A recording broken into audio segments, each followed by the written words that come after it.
Hey everyone, welcome back to the channel. Today, I'm going to show you the new way to use the YouTube audio library in 2025, so you can find free music and sound effects for your videos in just a few easy steps. Let's dive right in. First, head over to YouTube and click on your profile icon at the top right corner. From the dropdown, select YouTube Studio. This will take you straight to your channel dashboard. Once you're on your dashboard, scroll down a bit and you'll find the audio library option on the left side. Click on it, and here's where the magic happens.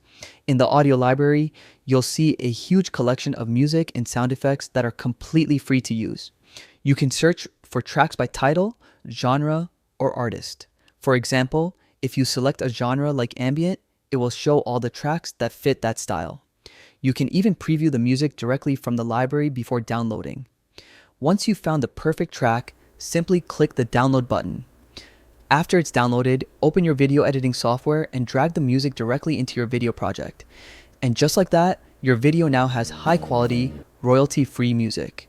Using the YouTube audio library is that simple. No more worrying about copyright strikes or expensive subscriptions. Just find your track, download it, and create amazing content. If you found this tutorial helpful, make sure to like, subscribe, and hit the bell icon for more easy to follow YouTube tips. Thanks for watching, and I'll see you in the next video.